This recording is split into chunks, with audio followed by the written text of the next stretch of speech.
My family ghosted me on my graduation to take my twin sister to her first art class.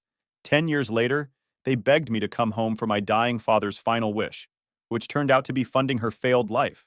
Hey Reddit, I went 10 years without hearing a word from my family after they made it very clear where I stood in their priority list.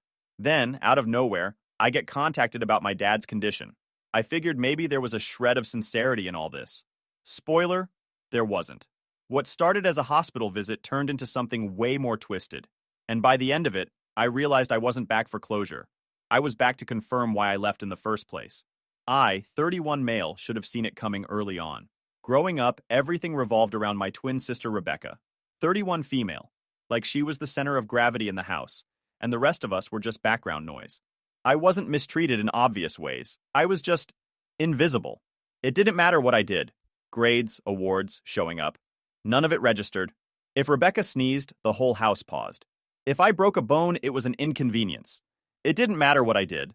I was the background noise. I'd ace every exam, win track meets, get trophies for things she couldn't even pronounce. And it still wasn't enough. But Rebecca? She'd bring home a crayon drawing of a blob, and my parents would act like she painted the Sistine Chapel. Oh, wow, Rebecca. You're so creative, honey. They'd hang that garbage on the fridge like it was up for auction at Sotheby's. Meanwhile, I was over here solving algebra 2 years early and getting told not to show off. My parents treated me like I was the NPC that people always skip talking to in Skyrim or Dark Souls. They weren't just biased. They were blatantly indifferent to anything I did. When I got into a top business school, they barely reacted. I remember telling them the news and my dad literally grunted. Didn't even look up from the TV. My mom said something like, "Well, good. That's what you're supposed to do. No, we're proud of you. No dinner celebration." Just a casual expectation that I should keep excelling silently while Rebecca got a parade for waking up before noon. Rebecca didn't even try, man. She was lazy, bratty, and so damn smug about it. She'd constantly walk around acting like she was the second coming of Picasso, even though her art looked like a sneeze on paper. No direction, no ambition. She said she was going to take a year off after high school to figure herself out. That turned into 3 years of doing nothing except shopping and treating my parents' house like a hotel. They were cool with it, too. She'd come downstairs at 2 p.m. wearing pajamas, and my mom would still ask if she wanted her eggs soft or scrambled. Like, what? Meanwhile, I was busting my ass with part-time jobs and assignments just to stay afloat at school. I needed help covering tuition. Not a full ride or anything, just a little help. And they hit me with the classic, "You're an adult now. You need to learn responsibility." Mind you, they were still buying Rebecca new iPads every year and paying for her pottery classes she never even attended. But I was entitled for asking for help with college tuition. So I stopped expecting anything from them. I didn't call, didn't text. I'd come home on holidays and just go through the motions. They didn't ask about my life and I didn't offer. It was just easier that way. I learned quick that the less I said, the less I'd get disappointed. But still, I thought, maybe, just maybe, when graduation rolled around, they'd show up. Just that one day. I sent invites months in advance. Called them. Even followed up with emails. No response. I told myself they were busy. Maybe planning something. Maybe they'd surprise me. And just as you're probably thinking, they didn't. Graduation day came. I looked like an idiot scanning the crowd for familiar faces. Everyone had their families waving at them, taking pictures, cheering like lunatics. And me? I walked that stage alone. The seat I saved for them? Empty. Like me being born was some kind of accident they just had to live with.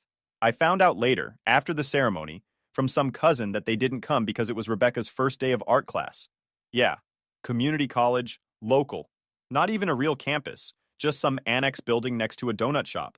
But apparently, she was nervous, so they couldn't leave her alone. At 21 years old, that's when it clicked. It had nothing to do with nerves or schedules.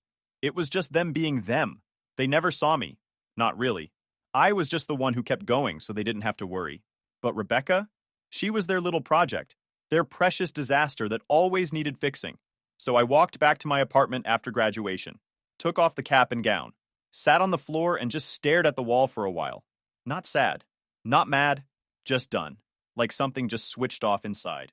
I blocked their numbers, deleted them from everything, even took down the one framed photo I had with them from the hallway. It was time.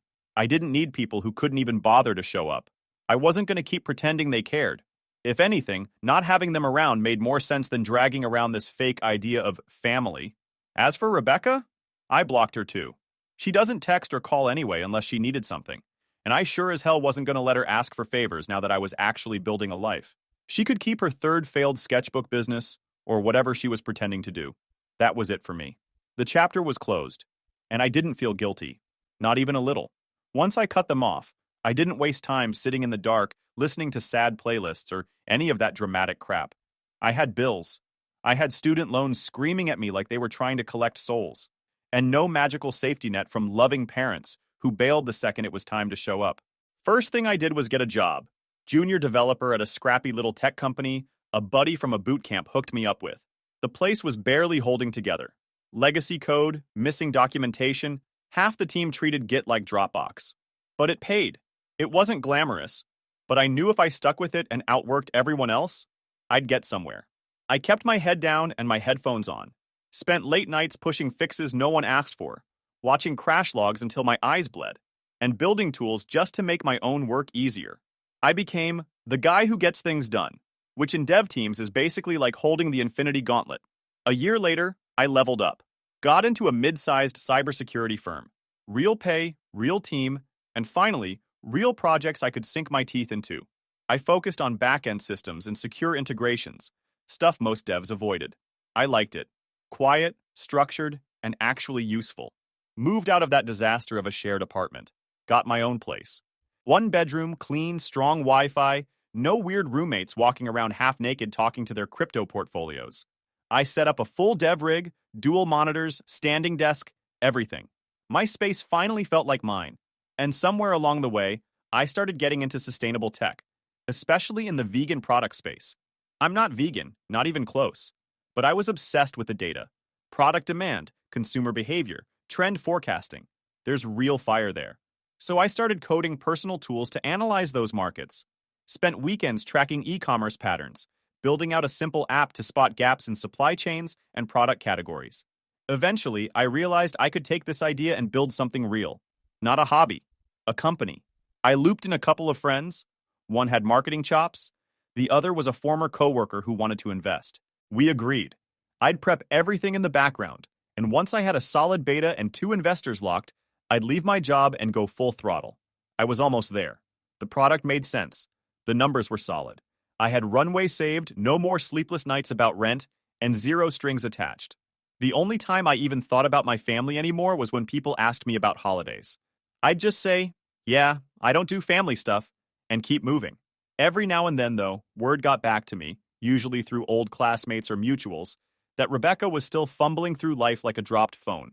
She apparently tried starting an art commission business, got flamed on social media for tracing someone else's work, and rage quit. Last I heard, she had a YouTube channel with 3 videos and 20 views, one of which was her explaining why capitalism was the reason she couldn't hold down a job.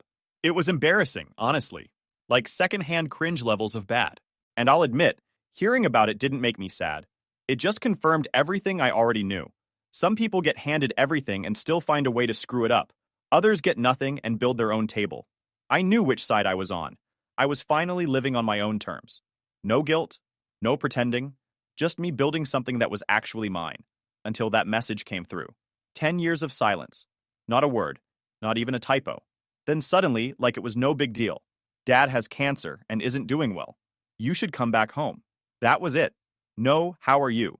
No apology.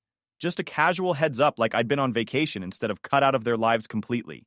Still, I went and walking into that hospital after 10 years felt like time traveling into a bad memory. Same town, same faces, but everything felt smaller, colder, like the world had moved on without cleaning up after itself. I wasn't here to cry over anyone. I wasn't here to beg for hugs or reconnect. I came because they said my dad was dying. And I'm not the kind of guy who ignores that, no matter how messy the past is. You don't get to choose your parents, but you do get to choose what kind of man you want to be. I just wanted to look him in the eye one last time, on my terms. The second I walked off the elevator, I saw her. My mom. She stood up like she couldn't believe I was real, hands out like she was debating whether to hug me or slap me. Oh my God, she breathed. You actually came. I didn't say anything, just stood there watching her. She reached out and pulled me into a hug before I could react. I stayed still. She smelled like the same floral detergent she used when we were kids, which was weirdly the only familiar thing that didn't annoy me. You've grown up so much, she said, stepping back with a forced smile. You filled out. Must be eating well, huh? I gave a small nod, just trying to keep it civil. But then, barely 2 seconds later, she hit me with it. No warm-up, no easing into it. You know, she said sweetly, Rebecca's been having a rough time.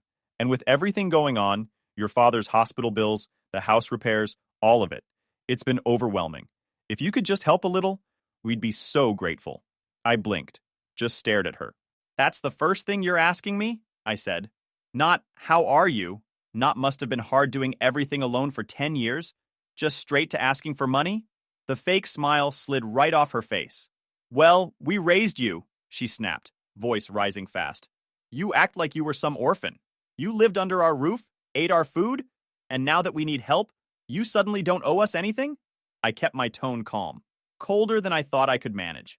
You raised me the way someone keeps a spare tire in the trunk, only looked at me when the golden one wasn't working. She scoffed and crossed her arms like I was being dramatic. But I didn't let up. I'll help with the medical bills, I said flatly. That's it. I'm not paying for Rebecca's latest meltdown or whatever dream she abandoned this month. She's your sister, she hissed. Number. She's your responsibility. She's 31 and still getting babied like she's in preschool. That's not my problem. Her face was somewhere between insulted and stunned, like it had never crossed her mind that I might actually say no. You think you're better than us now? She muttered. Just because you make some money coding?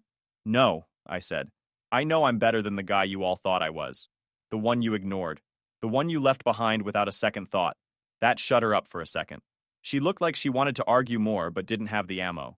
Probably expected me to show up broken, desperate, maybe even regretful. Instead, she got someone who didn't flinch when she raised her voice and didn't care what guilt trip she had ready. I walked past her and opened the door to my dad's hospital room. And there he was. The man who once couldn't be bothered to return a graduation call, now barely able to lift his head. Tubes, wires, machines. He looked more machine than man at that point. His skin was pale, his eyes sunken. I paused for a second. It was the first time I'd seen him look human, not angry, not distant, just worn down. His eyes met mine. He blinked like he wasn't sure I was real. You came, he whispered. Yeah, I said. He tried to sit up a bit but didn't have the strength. I moved to the chair near the window. The air was heavy, sterile. Everything about the room felt like a waiting area for death. I sat down slowly, keeping my back straight. I didn't lean in, didn't offer my hand. I just watched him. You look healthy, he rasped. I am. He gave a weak nod like that was all he needed to hear. Then we just sat there for a bit. Silence. Not the comfortable kind. The loaded, slow-burning kind where neither of us knew how to start or what to pretend to care about. I glanced toward the corner of the room. Rebecca was there, curled up in a chair, pretending to scroll on her phone. Her nails were freshly done. Outfit was clean, new. She still looked like someone who hadn't earned a single thing she had. She didn't look up at me once. Dad cleared his throat. I know it's been a long time. It has. Another pause. The monitor beeped steadily. That was the only consistent rhythm in the room. I was wrong, he said finally. About a lot of things. I didn't say anything. Just let him say it. I wasn't fair. To you. To any of it. Still silent on my end. I wanted to fix that. Even if it's too late, he added. I looked him straight in the eye. For the first time ever. He didn't look back with judgment or boredom or disappointment. Just tired eyes. Like he finally saw the version of me I had to build without him. You want to fix it now? I said. Not a question, just a statement. He gave a slow nod. His eyelids were drooping a little.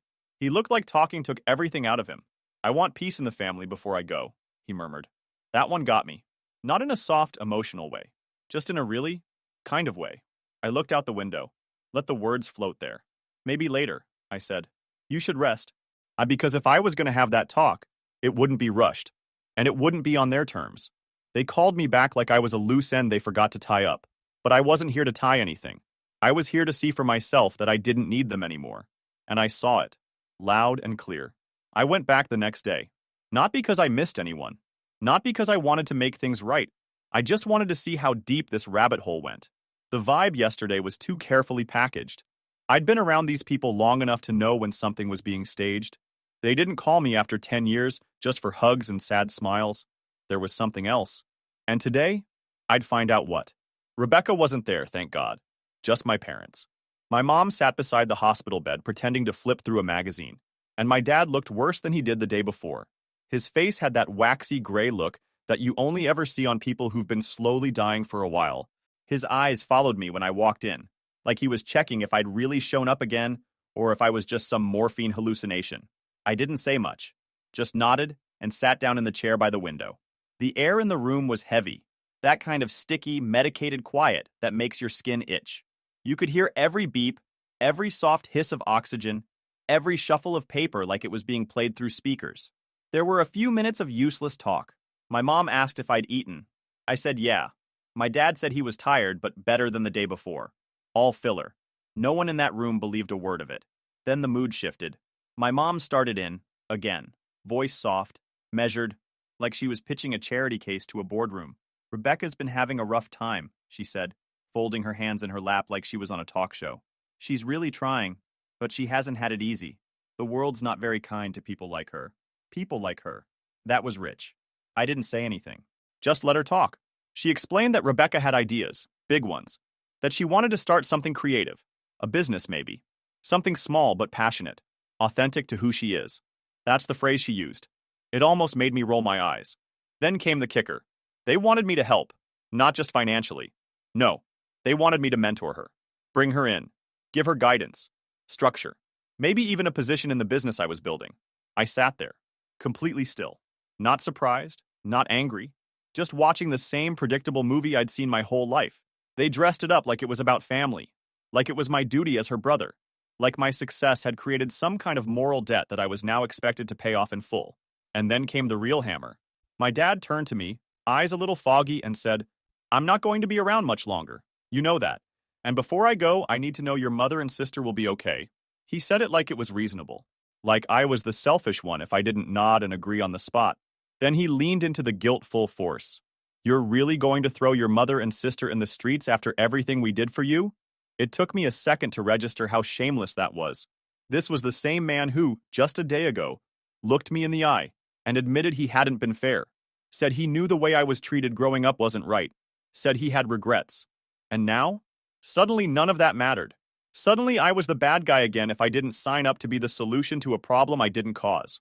The past got wiped clean because now he had a dying wish, and that apparently gave him a blank check to rewrite everything. It was almost funny. Not the ha-ha kind, just the kind that makes you stare at the wall for a second like, are you serious right now? Because no, I wasn't going to throw them in the street. But also no, I wasn't going to hand Rebecca a job she didn't earn or let my mom guilt me into financing another one of her screw-ups just because she never learned how to say no to her golden child. They tried to spin it like this was unity, like it would be poetic. The twins finally working together, like we were some sitcom waiting for a reboot. But I knew better. This wasn't about bonding. It was about relief. They needed someone to take the pressure off, to absorb the mess and carry it forward so they could wash their hands of it and say, "See? It all worked out." My mom stayed quiet after that, watching me, waiting. She expected some big emotional reaction, maybe tears, or a dramatic sigh followed by, "You're right, I'll take care of them." But all she got was silence. I stood up.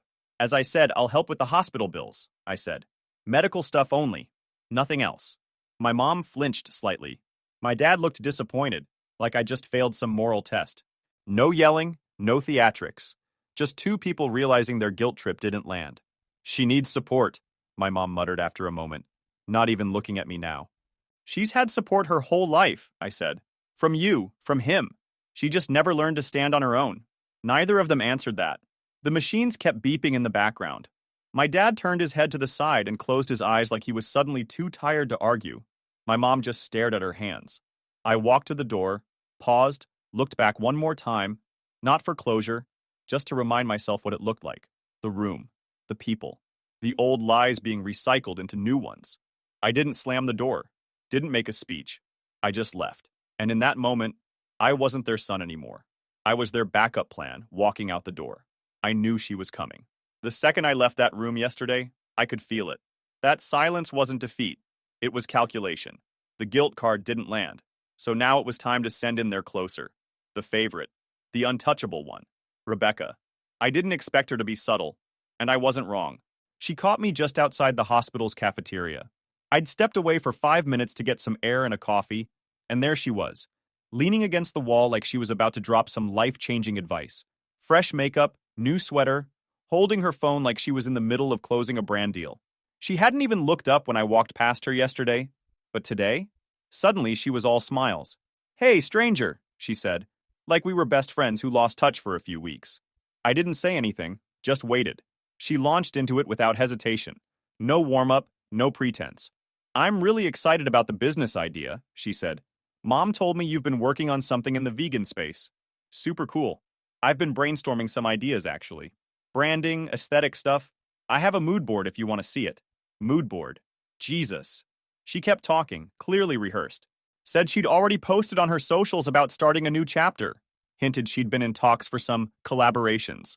I don't know who she was talking to, but it wasn't me. Apparently, she thought this whole thing was a done deal. She was pitching like she'd already been hired and just needed to finalize her parking spot. What made it worse? The way she talked to me. Like she was humoring me. Like I was the tech guy who could handle the boring stuff while she brought the vision. She said things like, "You've always been practical, but I can bring the emotional depth." And, "This could be our chance to finally be equals, you know." Equals. I almost laughed. Not because it was funny, because of how completely she believed her own nonsense. I let her go on for a while. I wanted to hear all of it. Every delusion. Every little detail of this fantasy, where she'd waltz into a business she didn't build and collect half the credit just because she shared my DNA. She even floated the idea of a launch party. Said she could handle the creative side, the face of the brand type stuff, that I didn't need to worry about public-facing roles because, and I quote, "That's not really your strength anyway." That's when I cut in. "You done?" I asked.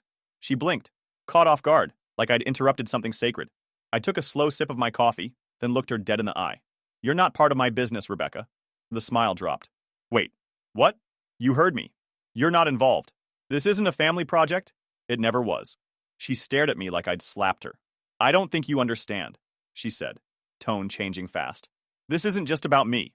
This is about Dad. About what he wanted." I didn't even flinch. "What Dad wants is for someone to clean up the mess he let you become," I said. "And I'm not volunteering." Her jaw tightened. The sweetness vanished. That fake soft voice she walked in with dropped like a mask. "So that's it," she snapped. "You're just gonna leave us hanging? After everything?" "Everything," I repeated. "Like missing my graduation because you had an art class? Like getting told I was selfish for asking for help with tuition while you played around with hobbies for a decade?" She scoffed. "God, you're still holding on to that? You need therapy." I leaned in a little, voice calm. "No, what I need is distance. And I already have that. Now I'm just setting the boundary. You think you're better than us now? I know I'm not worse." She stepped back, arms crossed, furious. "You're heartless," she said. "You think just because you have some money now, you can treat everyone like trash. I think because I built my life from nothing without any of you, I get to decide who I share it with. And it's not you." She didn't respond to that. Just stood there, eyes narrowing like she was trying to burn a hole in me. I walked past her without saying another word. I heard her mutter something behind me. Probably another insult. Maybe a warning. I didn't care. She didn't think she was asking for a favor. She thought she was cashing in a birthright. And the look on her face when she realized I wasn't buying it? Worth every year of silence. A few days later, the silence was permanent. My father died at 2:17 a.m. on a Thursday. I know that because the hospital left a voicemail. They didn't even bother calling twice. Just one tired-sounding nurse saying it was peaceful. That's the word they always use. Peaceful. Like it makes any of it mean something. I didn't rush over. Didn't sit in the dark clutching old photos. I went back to sleep. When I showed up later that morning, the atmosphere in the hallway was off. Not heavy like grief usually is. No tension, no mourning. Just movement. Urgency. I could hear the low hum of conversation from inside the hospital room. Not crying, not whispering, just voices. Talking, discussing. I walked in, expecting to see silence. Maybe some tears. Instead, I found my mother flipping through a folder. Hospital documents, bank statements, notes scribbled in pen. Rebecca was sitting in the chair beside the bed, which was now empty, stripped clean. No Dad. Just two women, completely dry-eyed, looking like they were in the middle of a tax audit. Neither of them looked up right away. I stared at the bare hospital bed. Sheets folded, pillow gone, like he'd never even been there. My mom finally glanced up. "You're late," she said. "They already cleared the body about 2 hours ago. He signed the release forms in advance." Rebecca didn't even turn around. She was too busy typing something on her phone, probably crafting a vague, We lost a great man today post for Instagram, with a crying emoji and a link to her PayPal. No one called me, I said. I assumed you'd get the voicemail, my mom replied. Like that was an acceptable way to tell someone their father died. There wasn't a shred of sadness in the room, not a single flicker of emotion, just paperwork. We have to talk about logistics, my mom continued. The funeral, the house, the life insurance. I stood there processing. I should have known. I should have expected it. But seeing it, watching them shift from loss to logistics without even stopping to breathe, it hit different. I was thinking, Rebecca finally said, turning toward me with a calm, practiced tone, since you made it clear I won't be part of your business, it's only fair that I get my share from Dad's estate. I'm going to launch something of my own. She actually smiled after she said it, like this was just a normal thing to say minutes after your father's death. What estate? I asked, already knowing the answer. The house, the savings, the insurance, she replied. Mom and I talked about it. We figured you'd want to handle the executor role. Of course, because I'm the responsible one, the stable one, the one who they ignored for a decade but suddenly expect to wear a suit and manage the crumbs they think they're entitled to. We need access to some of it soon, my mom added. There are funeral costs to cover, and Rebecca has business-related things she needs to jumpstart before she loses momentum. I looked at both of them. No tears. No reflection. Just strategy. He's been dead for 6 hours, I said. Rebecca shrugged. And life goes on. What? You want us to sit around in black veils crying in the dark? I didn't answer. I was still staring at the empty bed. Not because I missed him, but because he died exactly like he lived, quietly stepping out while someone else handled the mess. They kept talking. Budget numbers. What to sell. What to keep. My mom mentioned converting part of the house into an Airbnb to keep income flowing. Rebecca wanted to liquidate some assets quickly so she could lease a workspace downtown. I'd heard enough. You know he barely had anything left, right? I said finally. The house isn't paid off. The insurance won't stretch. And whatever's left is going toward the hospital. My mom blinked. Rebecca frowned. That can't be right, she said. He said he has money saved. He had money, I corrected. Then he co-signed your loan. Remember? For that digital art co-op you abandoned after 3 months? Rebecca's face froze. She looked at my mom, then back at me. That wasn't that much. It was enough to tank his credit. He never bounced back, and you never paid him back. My mom's mouth tightened. You're twisting this. No, I said calmly. I'm just done lying about it. The room got quiet for the first time. I took a step forward. You brought me here to watch him die, to help with the hospital bills. And maybe, you thought you could guilt me into taking care of everything else, too. My mom stood. That's not true. Really? I snapped. Then why was Rebecca already talking about her share of the estate before the body was even cold? Why are you planning real estate conversions like this as a flipping project instead of a funeral? We're just trying to survive, she said. We're not like you. We don't have options. You had options, I said. You just made the wrong ones. Over and over again. Rebecca scoffed. Wow. This is who you are now? Mr. High and Mighty because you write code and drink oat milk? You think you're better than us? No, I said. I think I finally understand you. She went quiet. I pulled a folded document from my coat pocket and dropped it on the counter. That's from my lawyer. I'm not handling the will, the money, or anything to do with Dad's stuff. I already signed legal papers to make sure of that. My mom's eyes widened. You what? You heard me. I'm not touching a single dime, and I'm not bailing either of you out again. Whatever debts are left, whatever plans you had, figure it out. Rebecca stepped forward. You can't do that. I just did. The silence was so thick I could hear the fluorescent lights buzzing. I walked to the door, then turned back one last time. You didn't lose a father today, I said. You lost your safety net. Grieve that if you want. Then I walked out, slow, steady, and not looking back once. 6 months later, I was standing in my own office, overlooking the downtown skyline from the 18th floor. The paint was still fresh. My company's logo hadn't even been etched into the glass door yet. But the servers were running, the pre-orders were sold out, and our analytics dashboard looked like a damn launch graph. We made it. What started as a notepad full of messy code and a few late-night calls turned into a full product line. Plant-based wellness and eco-friendly supplements, all tracked through a custom-built logistics app I'd written myself in a tiny one-bedroom apartment while my ceiling leaked and the neighbors screamed through the walls. Now I had a team, investors, legal backing, partnerships lined up with major suppliers, and not a single cent of it was shared with my family. After the funeral, I followed through like I said I would, paid the bill in full, Quietly. No ceremony, no speech. And after that, I cut the cord entirely. Changed my number. Updated my records. Transferred what I needed, and erased the rest. I didn't owe them a thing. Not an explanation, not another phone call, not a piece of my success. But the funny thing about bridges you burn, sometimes people still try to crawl over the ashes. I got the email on a Thursday morning. It came through the company's HR inbox, which I rarely checked myself, but I was sipping coffee and happened to be clearing out spam. The subject line caught my eye immediately. Position inquiry, Rebecca, last name. No cover letter, just a one-line message. I'd like to apply for a creative leadership role with your company. I believe I'm the right fit given our shared values and family legacy. Family legacy. I laughed, out loud, alone in my office. I sat back in my chair and just stared at the screen for a few seconds. No resume attached, no portfolio, not even a link to a damn Instagram page. Just that one smug, delusional sentence. I forwarded it to my HR lead with a simple note. Deny immediately. Do not engage. They responded 2 minutes later. Already did. Thought you'd want to see it for the laugh. I did. And I saved it too, in a little folder labeled, in case I ever missed them. Turns out that wasn't the only attempt. Word spread that my company was getting attention. We'd been featured in a couple eco-startup blogs, and suddenly, I was getting texts from cousins I hadn't spoken to since high school. Hey man, just checking in. So proud of what you're building. Let's catch up sometime. One of them even invited me to a BBQ that weekend. No address, no mention of the last 10 years. Just vibes. I didn't reply. My mom tried to reach me through a mutual connection, a family friend from back home.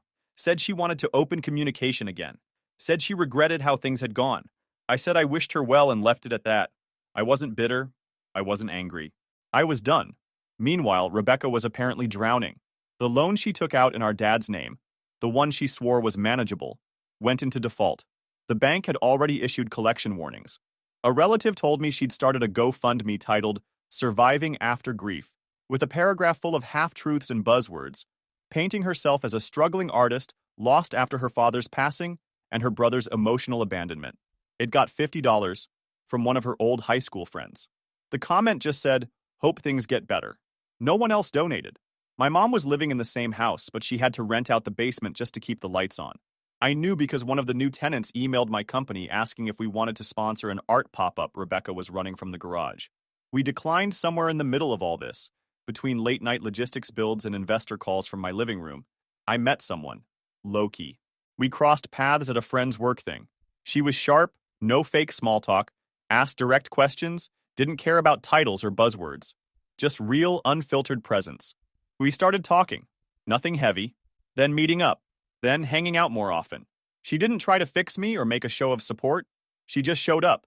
Helped me put furniture together when I moved offices. Sent food when I got too deep in work. Called me out when I acted like sleep was optional. She had her own life, her own space, her own goals.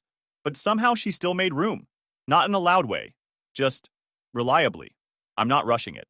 I'm taking it slow. But for the first time, I get it. What actual family feels like. Not the type that holds history over your head. Just someone who shows up without needing to be owed. No lectures, no strings, just peace. I didn't feel bad. I didn't celebrate either. I just stayed busy. Some nights I'd look around my apartment, shelves stocked, inbox full, team group chat buzzing, and I'd realize this is what building your own legacy looks like. It's not loud. It's not dramatic. It's just yours. They lost me a long time ago. They just didn't realize it until the money ran out.